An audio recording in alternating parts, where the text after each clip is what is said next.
Hello and welcome to the Teach Music 21C podcast series. I'm Merlin Thompson, the creator and founder of Teach Music 21C, a music studio teacher community that takes its inspiration from real life students, parents, and teachers. And I'll take a moment to make sure you know about all the amazing resources available on our website. Please check out www.teachmusic21c.com when you've got time. And today, I'd like to welcome once more Paul McGlinchey from our executive team at Teach Music 21C. Welcome back, Paul. Hello, Merlin. It's great to be with you again. Yeah, it's nice to see you again. And I think you probably got a topic on the back of your mind that might be a good inspiration for us to take a look at today. Can you give us a good introduction there, Paul? Well, the topic is at the front of my mind, actually, and it is about deliberate practice. It's something that I've spent a fair amount of time thinking about and practicing for myself. And so anyway, I just wanted to talk with you about it and get some of your thoughts. Yeah, well, this Eric Erickson in the 1990s did some really powerful research, tracking experts in a number of fields to see how it was that they achieved this expertise. And it was quite revolutionary at the time because he came up with a number of 10,000 hours of intentional effort and time. And over a very long period of time, often for a period up to 10 years, it was taken up by other people such as Malcolm Gladwell, who then really gave it this popular spin. And all of a sudden, everybody was thinking about deliberate practice, which, of course, we know is being the whole idea of really being intentional about what it is that you're going to work on and how you're going to overcome what might be weaknesses in your own approach.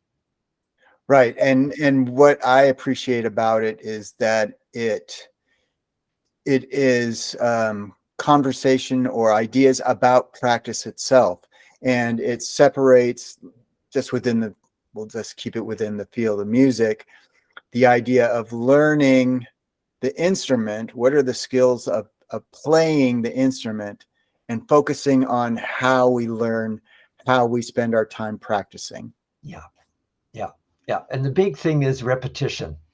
And working on having a very good guide. Yeah, one of the things that Erickson stresses is that the teacher-student relationship is really important in deliberate practice, Yes.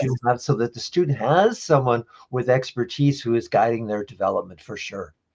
Right. Not just guiding them in the sense of knowing what to do next, but in helping them to be clear about what to do next, and then giving them that positive, effective feedback after they've made their attempt, the repetition, so that each time they're doing it, they get the most benefit that they can. The Right. student can.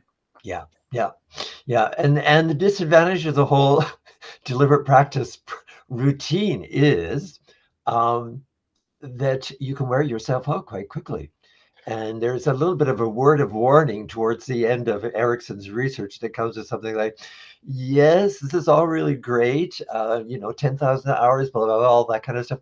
But we have to keep in mind that we have limited resources in terms of our physical being, in terms of our emotional being, the amount of information we can take in, the amount of drill and repetition that we can do before. And so I really see in what he's talking about, this whole one of my things is growth and rest. Yes. So the idea that, yeah, deliberate practice is followed by an intentional period of rest for sure. Yes, indeed. It is intensive, which is the point, certainly, to activate the brain and the whole biomechanical system um, to its peak. But it isn't for everybody, and it isn't for anybody all the time, certainly. Yeah. Yeah. Because the big drawback is, and this is what Erickson says too, it's not an enjoyable process.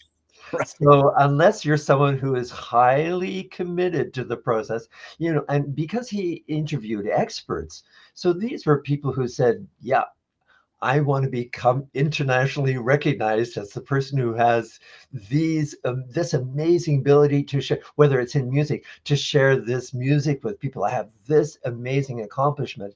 So experts, they put in, the experts that he interviewed, they put in immense amounts of time and effort, not necessarily concerned about whether this was a process that was enjoyable or not.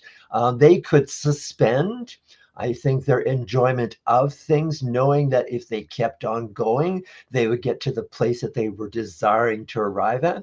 And that, for me, is one of the big disadvantages of deliberate practice in terms of my own students, because they have a different attitude towards why they're doing things. They're not thinking so much about the future, they're Right. thinking about right now. Yeah. And I always like to think that my students are very happy with what I'll call a modest level of fluency. And by Mhm. that, I just simply mean a level of fluency that matches the difficulty of the repertoire or the pieces that they want to explore. Yeah, yeah, that's for sure. And getting back to the previous point that it isn't for everybody all the time. It depends on your personal goals. Um, and I use goals somewhat hesitantly because that, it implies the whole goal driven type of mentality as opposed to doing something simply for the enjoyment of it, Yeah, where um, you know you could say that that's a goal, but really it's a desire. It's quite a different mindset than I've got this performance, or I want to see myself as a concert musician, right. and therefore I am going to put in the time and the effort, and it's okay for me to struggle, Yeah. which can be its own benefit, right? We get benefit, we can get benefit from initiating ourselves through a struggle and getting to reaching a goal. Yeah, I appreciate what you're saying, Paula. That whole, what is it? The cycle of from goal setting. For me, I've got the cycle of goal setting, testing things out, but then making sure you've got the playing around thing happening. Yeah. What I always see with my students is that those three things really work so well because, and what I've discovered with them is that they can play. Like I'll give the example of my student Alex. So Alex liked to play everything fast. And for me, that playing things fast was just playing around. So when he first came to me, he'd been studying with another teacher, and he told me that he wasn't allowed to play anything fast with his other teacher. I said, okay, well, I can see why that would be the case. I said, why don't you just see what happens? And so for a month, he played everything fast. He played everything fast. He played everything fast over and over. And at the end of a month, he came back and he said something like, Dr. Thompson, I think I've taken playing everything fast as far as I can. And I said, well, what do you think would be beneficial to do next? He said, well, maybe I should try different slower speeds or something like that. So rather than me putting fast practices off limits, I just said, go do it, see what happens. And so he found out that after, a month of just doing fast practice, well, things were actually not getting better. In some cases, they were actually getting worse. Yeah. But he used then his own kind of thought process to resolve that and to figure out what to do next. So instead of just doing what Dr. Thompson tells him to do, it became, Onwin's got a way of figuring things out and making it match then his own journey. Yeah. And to me, if we can still kind of keep things within the umbrella of deliberate practice as purposeful, as intentional. Yeah. um, Certainly Erickson was focused on expertise, but we can keep a concept of deliberate practice as purposeful, intentional. And in this case, you are able as the teacher to help him to see a different way of doing things, so that if another goal is to keep him happy Right. and practicing and enjoying, then in that same sense of deliberate practice, it was intentional and purposeful in the way that he and you are approaching it. Yeah, you got it. So it's about being intentional when the student is ready to be intentional, as opposed to, and that's not saying that that always has to be the case. There are cases when might say to Alex, I think you just need to get this together and make sure you Right. play with no mistakes. Like, okay, just do that. But at the same time, I do also want to just step back enough and to give students enough space for them to explore where their own intentionality takes them. Did it Right. take them closer to the goal that they were looking for? Did it actually take them further away from the goal that they were looking for? Yeah, yeah. Well, and I've done a little bit of reading in mind wandering and that kind of uh, playful creativity, and explored it a bit myself recently. And I find that especially after a intense period of work, and the Pomodoro type of 30 minutes on, 10 minutes off Yep. cycle can be very helpful. But even expanding that to having some playtime that is still creative and work related can be incredibly energizing and a way of getting back.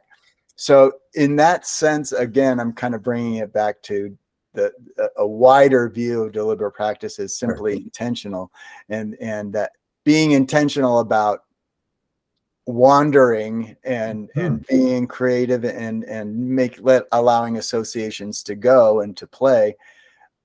I'm still kind of seeing that within the deliberate practice world, Yeah. but Yeah. that may be just me.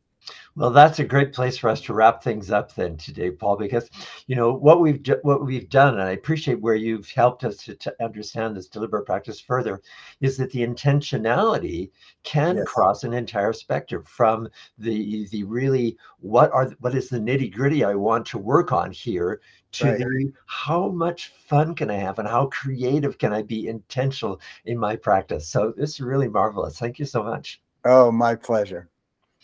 And to everyone who's joined in today, I'm Merlin Thompson. I've been here with Paul McGlinchey. This is the Teach Music 21C podcast series, and we'll hope to see you again next time. Thanks for joining in, Paul. Oh, my pleasure. I look forward to it again sometime soon. And thanks to everybody else for joining in. Bye for now.